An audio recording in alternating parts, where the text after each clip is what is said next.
Okay, listen up, guys. Listen up. Listen up. In every football game, there'll be a time in the game when reverse field strike. Something goes wrong, pull together, be one, be the team. Okay, and kick their ass. Kick their ass. Let's go. Well, the Thundering Herd from Marshall University riding a 31-game winning streak heading into the season opener tonight against Southeast Missouri. Listen up, great half, great half. It's interesting to note that head coach Bob Pruitt himself played here back in the 60s, and he came back here to lead this team to heights that many thought were not possible. Hard to believe how far this team has come in the past 30 years.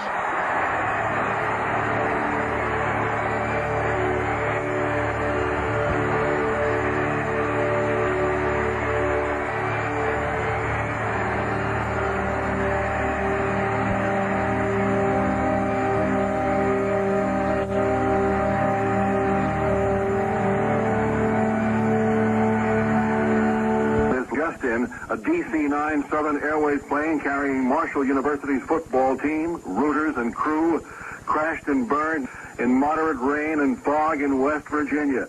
Once again, this late story just in, plane crash in West Virginia. That, according to state police and the FAA. Good evening. A charter jet carrying the Marshall University football team home to West Virginia crashed as it tried to land at the Huntington Airport. All 75 persons aboard were killed. It was the worst plane crash in the United States this year.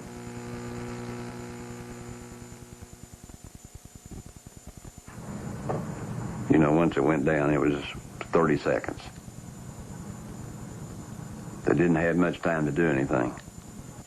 She just said, I just heard that this plane came in. She said, is that the one that Parker was on? And I was like, I knew that I just couldn't answer. Here was these guys that I had lost, and then I started saying, you know, well, I should have been there. I should have died when they died.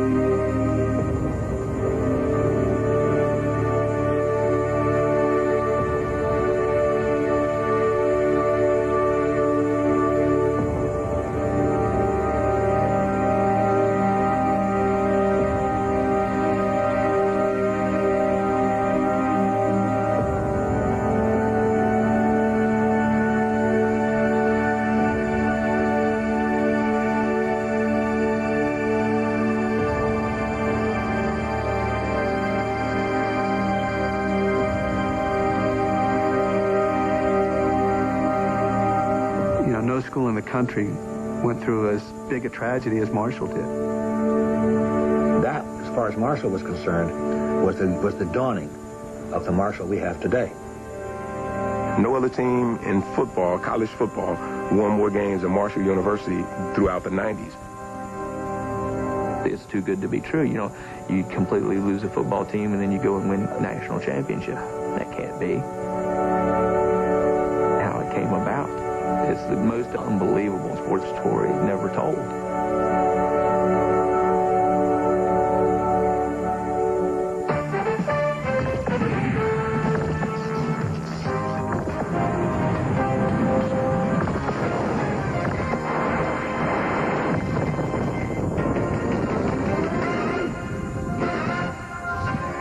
Hi, I'm Steve Cyphers, and welcome to this ESPN Classic Sports Center flashback presentation. Think of Marshall University, and you think of Randy Moss, Chad Pennington, and a winning record. Hard to imagine, then, that in the late 60s, before it was known, the school brought in a group of players who could have put Marshall on the map much earlier. This is Old Fairfield Stadium, where the Thundering Herd used to play. This is their story, and what remains the worst tragedy in the history of American sports.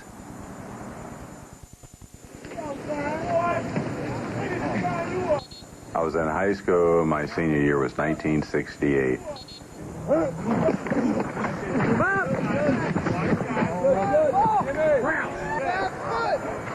School was very small, but we had some very, very good athletes. I played high school football, I played baseball, and ran track. But football was my forte, so I was recruited heavily in football. I happened to make the All-Star game, and we were playing in Orlando. And some guy had asked me if I wanted to consider coming to Marshall. Well, to me, I'd never heard of Marshall. I had heard of West Virginia because all I could think of in West Virginia was hillbillies. And I said, and so when I told my friends that some guy had asked me if I wanted to make a visit to Marshall, he said, why do you want to go to visit those hillbillies? And I said, well, I don't know, but it's just somewhere different. I was born and raised in Quincy, Florida, in a rural area on a tobacco farm. There were generations that had come up just like they do in the slums of the cities now. People who get used to it, you stay there, and you don't ever leave because you don't ever see anything else. My grandmother would always say, you're not going to live on this farm. You're going to go to college, you're going to do something with your life, or you're going to go to the military. And I was convinced to come to Marshall at that time.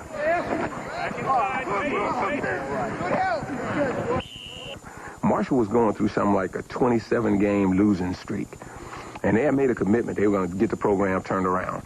So they started a recruiting program that took them all across the country. There were players that came in from New Jersey, Texas, Florida, Alabama, Georgia, you name it. They were bringing them in.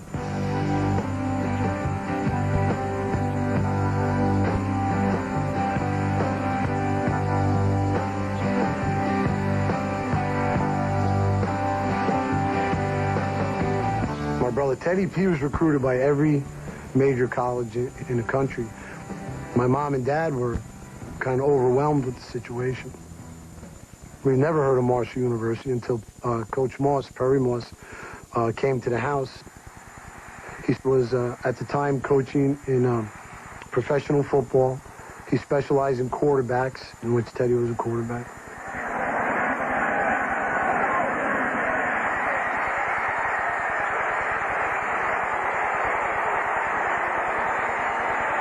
My mom and dad felt very comfortable with Coach Moss, and Teddy selected Marshall.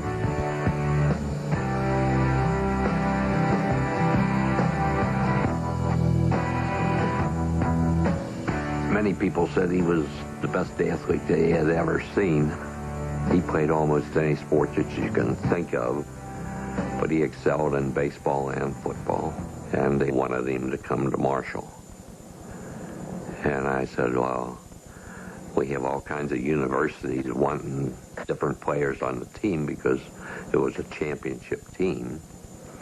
And I said, I'm sure that he would go down there if some of his friends could go with him. So he went to Marshall.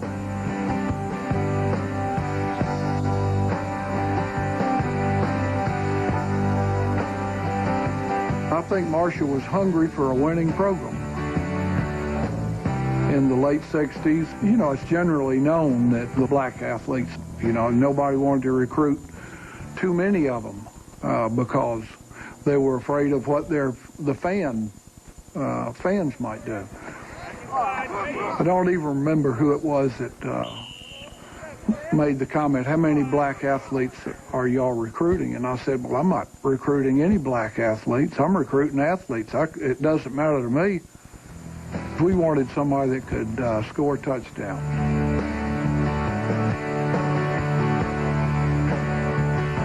My brother, Joe, he just had it all. He had the size, had the speed, the moves. It was just natural. Actually, when Joe finished high school, he came out as the #1 athlete in the state of Alabama. I can remember he even had an interview with Bear Bryant. And he actually got on the campus and got out there to see Bear Bryant. Of course, everyone knows about Alabama and the discrimination and the prejudice that's here in Alabama. And back in those days, they were just not ready for an athlete of Joe's caliber to be on the team.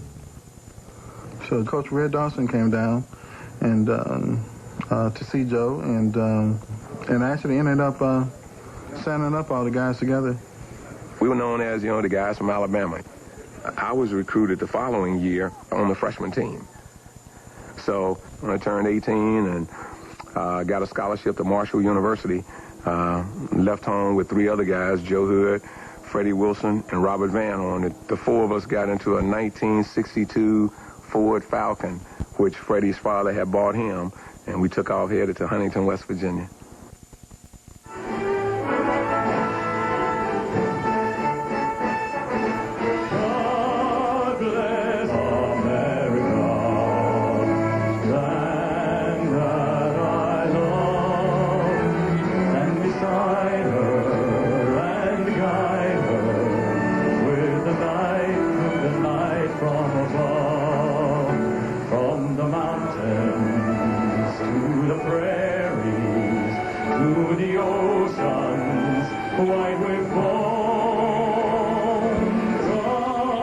useless America, my home, sweet home. God bless America, my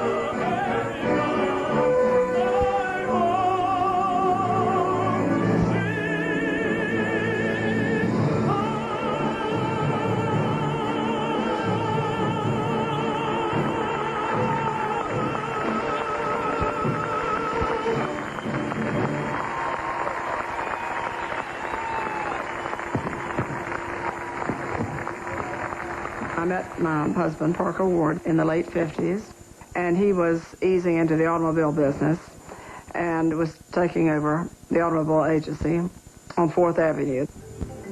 We were going to live here permanently and raise our family in Huntington.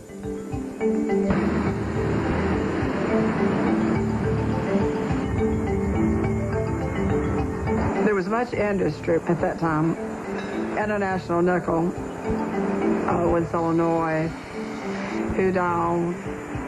They were such a large part of our community.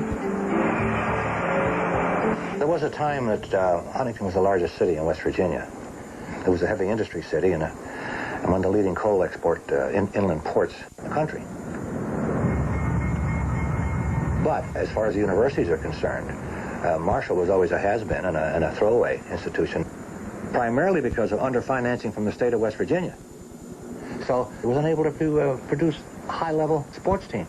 Had no place to play. The football team played in a public stadium they shared with 2 high schools. Then some people got impatient.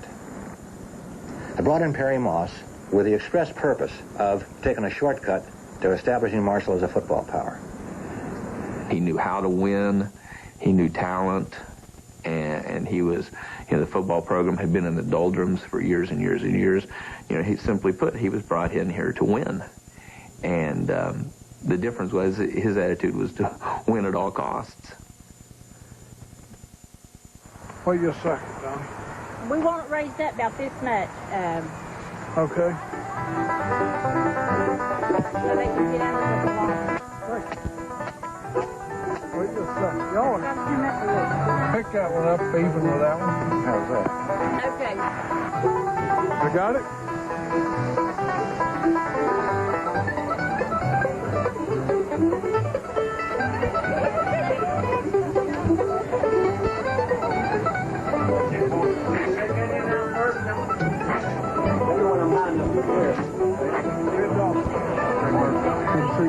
This is Red Dawson.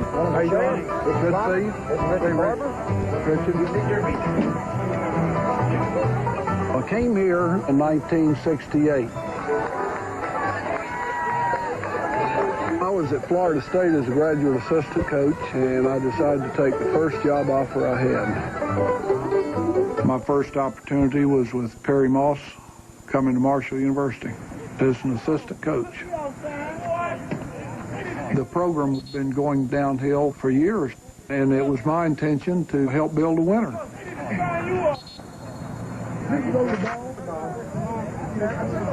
They brought in kids from areas that Marshall had never recruited from.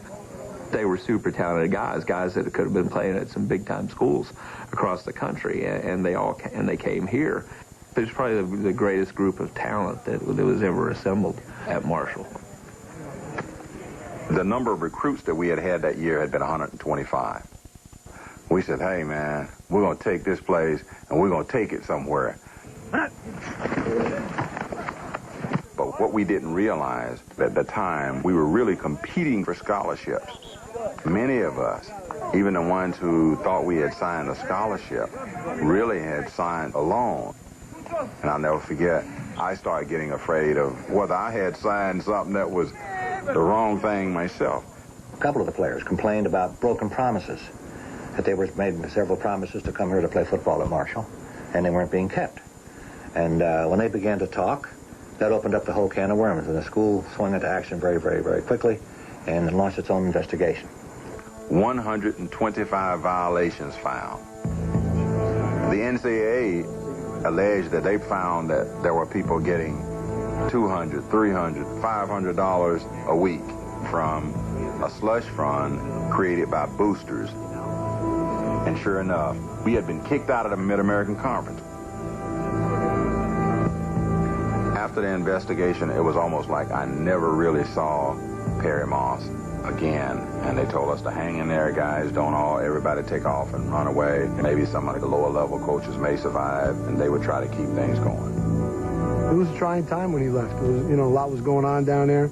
A lot of people made phone calls to my parents, please don't let Teddy transfer out. His sophomore year was just, even though they didn't have a winning record, the team showed promise of some great, great things to come.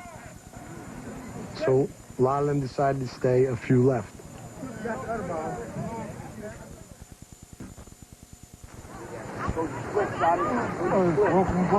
Strong right, blue team. Let's go, Jay. Blue team.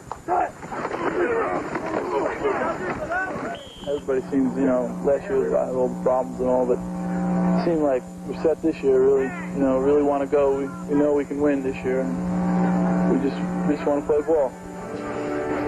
In the search for a new coach, they were looking for a tough disciplinarian after the scandal to come in and have integrity and bring integrity to the program. And so Rick Tolley came in and brought his own team in, and he just kept Red and Mickey Jackson. Rick Tolley asked me to stay, and by that time I had married a girl from here, and I'd kind of settled in here. We hadn't finished our job here. They still intended to build a program here, a winning program at Marshall.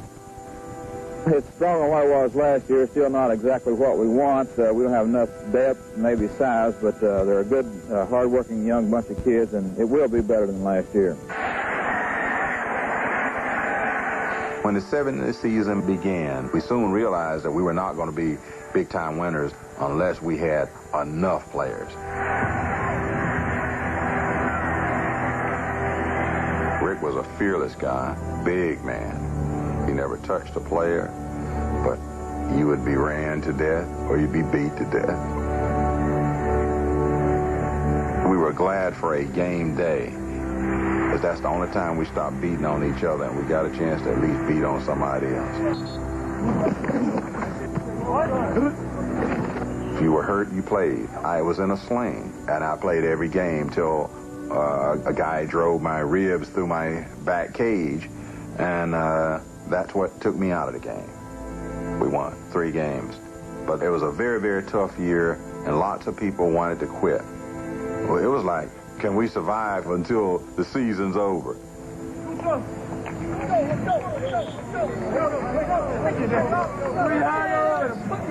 At the end of that season, we had the East Carolina game.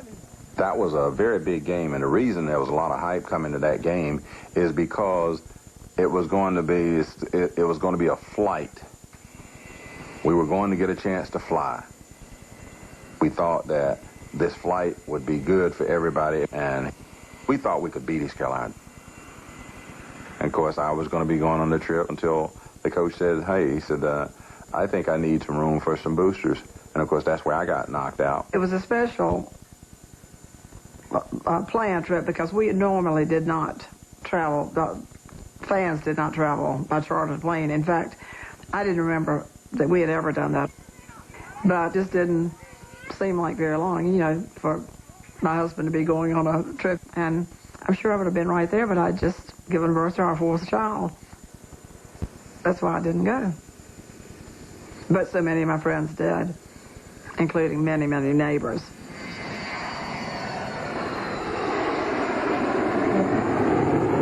A total of 35 Marshall players made this trip to Greenville, North Carolina. It's a cloudy day, temperature in the high 50s. Marshall in their all-white uniforms with green helmets. Coyote Harris comes out to the 10, to the 15, to the 20, the 25, up to the 30, the 35 away, out to the 43-yard line before he's piled under. We were the only parents that made it to that game. And, of course, the boosters. And we sat with the boosters who had come down on the plane and who returned on the plane. Bob Harris is quarterback the first half, and the Jersey Jets, Ed Shoebridge, the quarterback Marshall here in the second half. Here's the snap to Shoebridge, throwing well for Harris. Mr. Shoebridge, who came to all of it, he was absolutely devastated because he didn't come to that last game. There's no Memphis kid. So we're down to the nitty-gritty of things. And East Carolina will kick it. It is good. 17-14 for East Carolina. It was a close game. It was hard fought, and you know, we made a good effort. We just didn't get the job done. The last time I saw any of the coaches or the players in the boosters was outside the dressing room after the game. I drove a university wagon down to the game, and I was trying to recruit a big linebacker at Ferrum Junior College. And so we were getting in the wagon, and we were going to head up towards Ferrum, and they were going to go back to Huntington.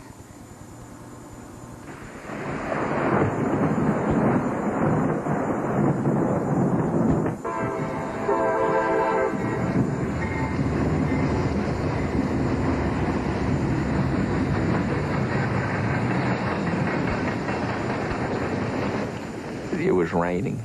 It rained about all day, I think. But I remember that evening that it was raining because, you know, we'd listened to the game on the radio, and we were actually upstairs in the lounge shooting pool.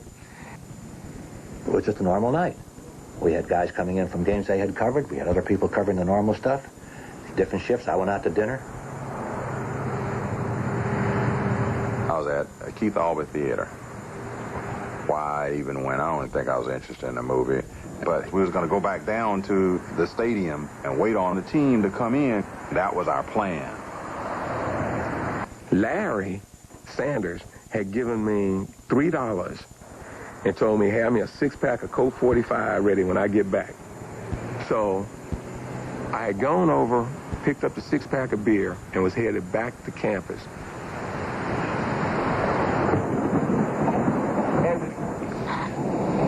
Southern 932, Martyr inbound. Southern 932 is cleared to land. You can advise on the lights. The wind is now 3840 degrees 7. Very good. Lights on the ground, looks like fog. Half the flash should be off to the left. Kind of hard to say, though. We're in a rain shower, all right? See something? No, not yet. 700 feet, bugging 5. That'll be at Mr. Broach. 400. Is that the approach? Yep. 126, 100.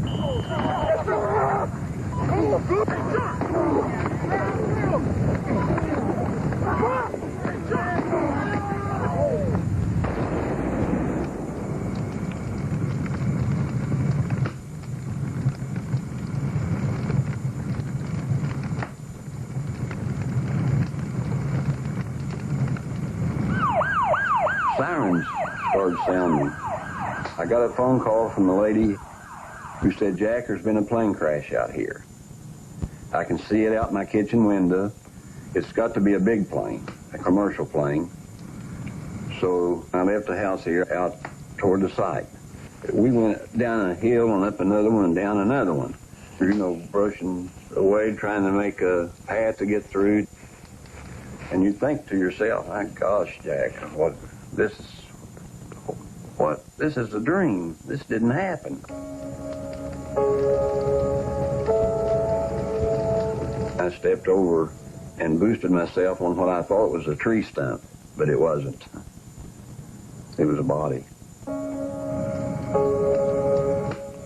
A firefighter came up to me and said, you know, Marshall was supposed to land about this time, and that's when I said, oh my God. And that's when it all started happening. And I spent the next 4 or 5 hours calling the paper every 10 minutes.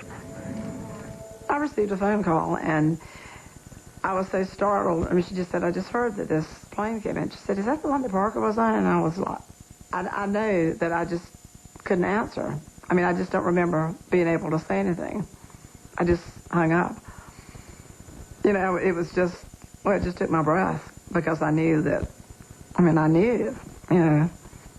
We drove straight out to Canova, to the airport. And as we were going up the hill, they were stopping people, said, you can't go any further. Can't go any further. We parked the car, we got out, and they couldn't stop us. It was just like, couldn't stop us. We were running. We said, we're players. We just kept going. And all we could do was wonder if anybody survived. You know, maybe somebody's delirious and they got thrown out of the plane. Maybe if we could go look for them or something like that. This plane crashed at night in the side of a mountain going 200 miles an hour. There's nobody going to survive that, but nothing to stop you from hoping. Well, our university is indescribably shocked. My heart goes out to the relatives and loved ones of our players and our staff and the fans.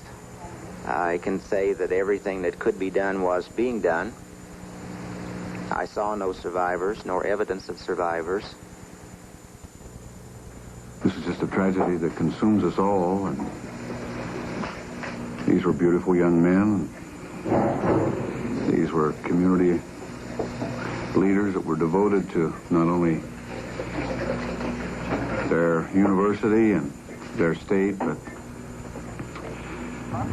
it's just a tragedy that's beyond all comprehension.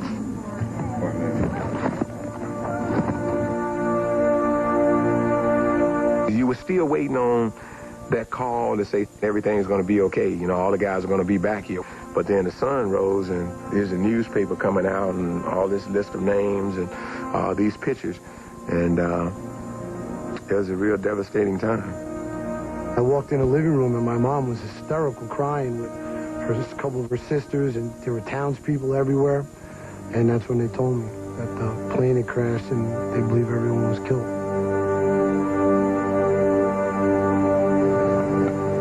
My mother ended up having a heart attack behind that. So we actually had to take her to the hospital. She didn't take it very well at all. I had been directly involved in a lot of the boys that were on the plane, and I knew their families, I knew their parents.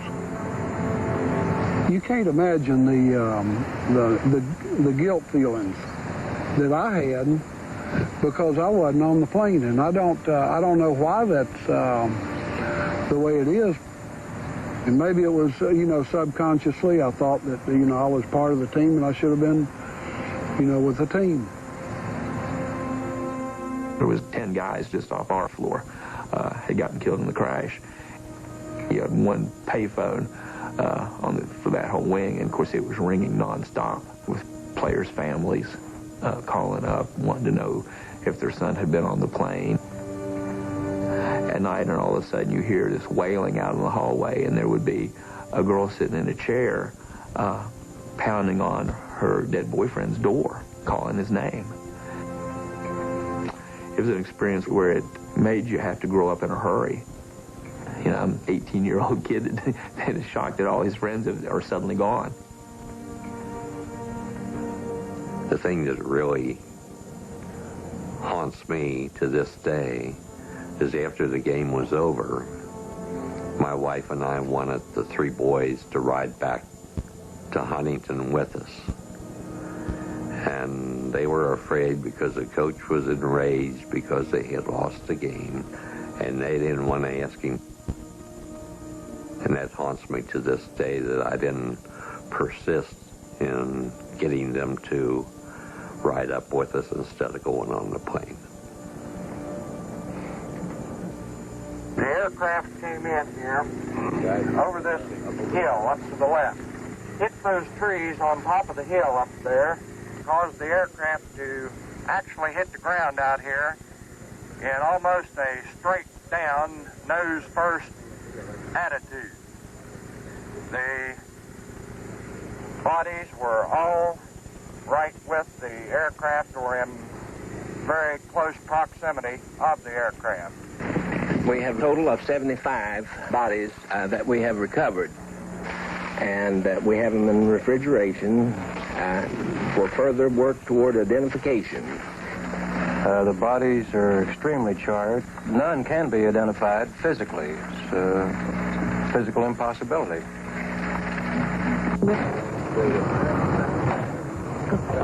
They asked me if I would help recognize some of the bodies. So I was identifying players by that shoe belongs to so-and-so. I recognize rings, necklaces.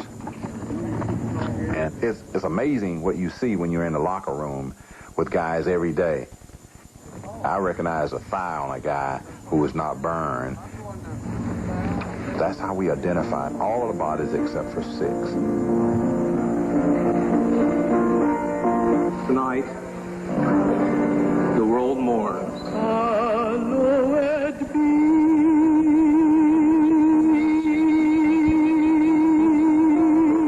Students feel the pain so deeply that we cry and cry, for we should never dare to forget this.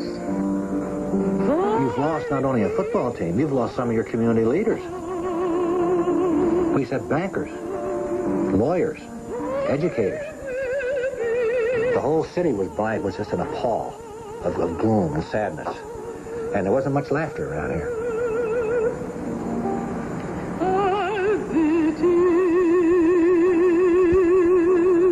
I was not physically strong enough to go to all these funerals. The only one, of course, I attended was my husband's. You can't dwell on the way things could have been. It's just one of these things that happens that change a lot of lives.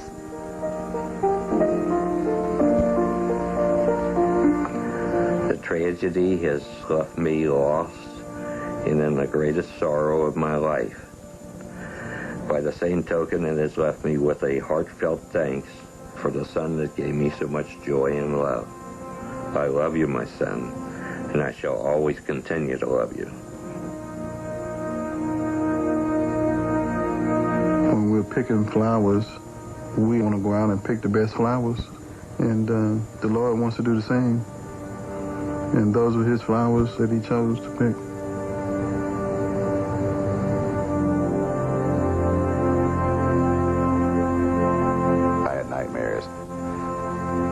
They didn't start to occur for about a month after the crash. And I couldn't sleep, and then that's when I became involved in doing drugs. It was the guilt thing of, you know, I should have died when they died. It was real rough life during that period of time. And my grandmother said, that's a terrible thing to happen to your friends. She says, but you got to get life started again. If Marshall University was good enough for those guys to give their life for, it had to be good enough for me to stay there and play and help build the program, knowing that it was going to be a struggle because of where we were starting from.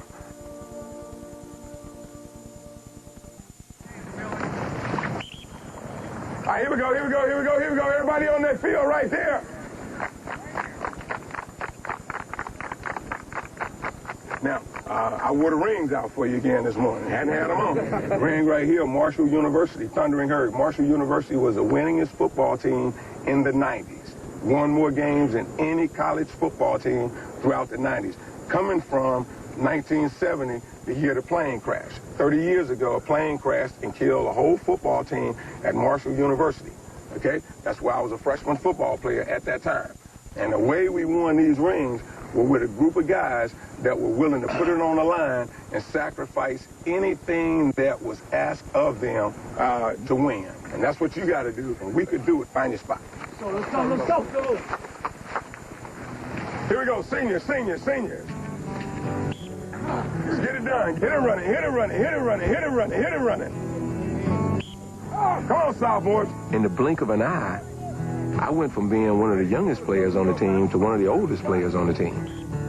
Come on, Tyler, come on. All of a sudden, you feel that sense of just being lost, you know, because I had looked up to those guys. I mean, what do I do now? Game week. Come on, 7-8, come on. The plane crash represented a severe setback. Do we drop football at Marshall University because it would be easy to do? They're not winning. Let's cut the losses, drop the program, put that money in something else. But then enough people made the decision not to do that and made a commitment that we'll have football at Marshall. We'll build a team from the ground. And Jack Lingle came in, started to try to mold us into a team. I think that our program, starting with spring practice, we have an opportunity to exemplify what I think is one of the greatest lessons in athletics, and that's to face adversity, get back up off the ground, and go on to continued success. To this end, we're committed as an institution, as a town, and as a football team. I always thought Dr. Donald Edmond had made me the acting head coach, but I was told later that no, that hadn't happened. And yet I felt an obligation to stay to a certain point. And we continued to try to recruit, which, looking back on it, probably was the best thing for any of us, you know, being connected to the program and having a tragedy like this happen. And the best thing that can keep your mind off your problems is hard work. It was almost a joke to play Marshall because the team was built with my freshman class, the injured players that didn't make the trip, and walk-ons. They named us the Young Thundering Herd. The opening home game of the season, we played Xavier. People remember that game more than probably any game they've seen because it was so unbelievable. Beautiful day. It must have been 100 degrees down on the turf. And, I mean, the stadium is packed. I was a starting quarterback.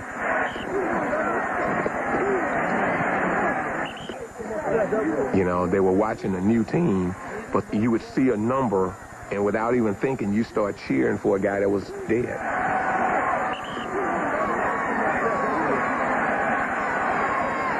Late in the game, they went ahead, and we're going to get this ball one more time. Either we're going to make it happen on this one or we're going to lose this game. So they call this play 5-13 bootleg screen. Now, I've dreamed about this moment. And when I took the snap, the gun sound, the official fired the gun, game's over with. So I faked the dive into the line, bootlegged away, looked down the field. Here's Terry Gardner laying over in the flats. I dump it off to Terry. Terry Gardner takes it in the end zone, touchdown. We upset them. People could not believe the fact that not only had Marshall put a team back on the field, they actually won the game. People were in that ballpark for an hour after the game. They couldn't leave. Red Dawson up in the press box sends down the winning play. Now here's the guy that felt he should have been the head coach. Here's a guy who survived the tragedy. You see how things work out? It's crazy. He sends down the winning play, and it worked like a charm. And of course, what was the thing we were thinking about that night? About the plane crash. You know, my career at Marshall was, you know, the two worst years before the plane crash and the two toughest years after the plane crash. I guess it was, in my mind, it was time for me to leave the program. You know, I set out to become one of the great head football coaches of all time, but, you know, it just didn't work out. Nobody called. So we had to go a different route. I had decided to take a job as a construction worker. We put sewers in instead of calling plays.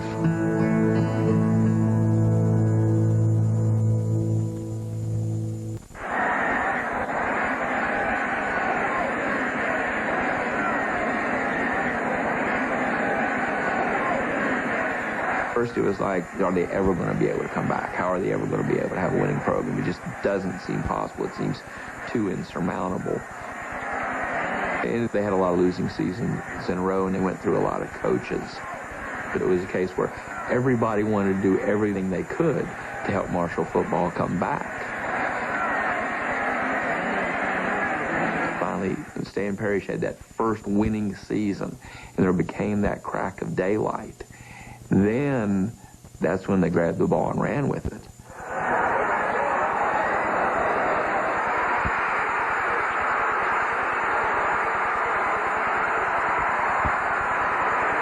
They saw that, hey, it's not hopeless. It's not star-crossed. Football program can be a winner here. And once they saw that, and once they saw light at the end of the tunnel, then everything changed, and things changed in a hurry.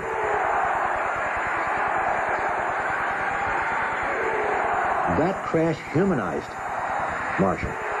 You had flesh and blood people who lost their lives. You'll check your calendars. Almost, it was a slow thing, but began the transition of Marshall from a small, underfunded school to what it is today, began as a result of that plane crash. We suddenly began to get some help. And what you have is this great school you have today.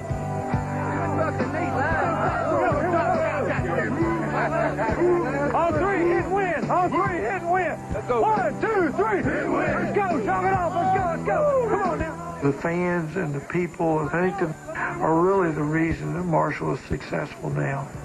Somebody walks. Let's go. Come on.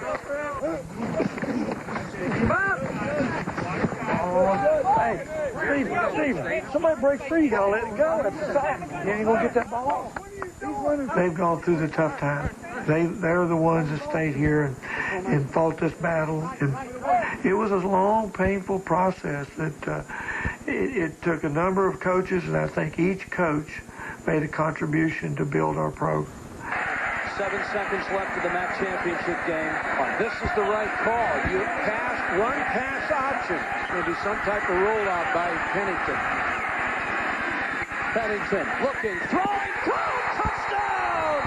Marshall! There's not anybody in the world would envision Marshall University as much as 4 years ago. Being 10th in the nation, have 2 different players that are Heisman Trophy finalists, and having games on national television. When I think about what's happened here, certainly I get teary-eyed, because it certainly is a miracle. The second year in a row, they are the champions of the Motor City Bowl. We're very aware of what's going on here in the past and what's going on right now. It's something that we don't necessarily dwell on every day, but it's in our hearts and minds. And what's happened at Marshall University is a true miracle. And I know some of those people who are on that plane crash are looking down at us right now, and they're smiling. There's nobody who ever convinced me of that, but that's not true.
Marshall is now coming about the recognition that it deserves, and having been a part of it, I feel real good about having gone to Marshall.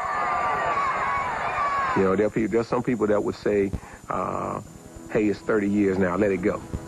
How do you let that go? Through myself and people like me, they're going to live on forever.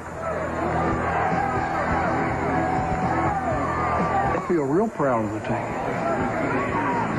10 years ago, I never envisioned being able to go back to Florida State and bragging about the fact that I used to coach at Marshall, but that's a fact. I'm proud that I coached at Marshall.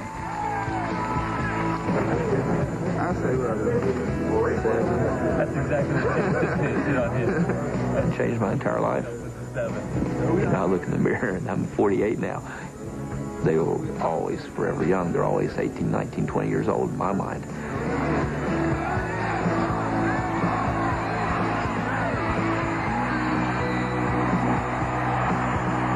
It's not unusual for all the children to go to a game, and if we are enjoying the present success, we just know that there are a lot of people that aren't here now that must just surely know how great things have gotten. It's still very much a part of us. But as the generations come along and time passes, it's just becoming a part of history. And I think that's where it belongs eventually. They're a blessed school, and that's what I've continued to remind them, that curse has changed to a blessing, and you're now receiving it, and so you better enjoy it while it's there.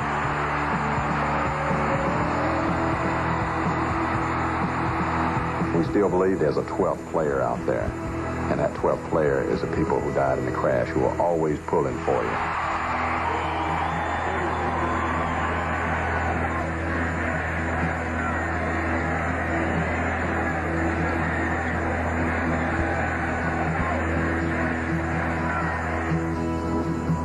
After November 14th, 1970, Marshall University brought to mind one image, that of the tragic plane crash.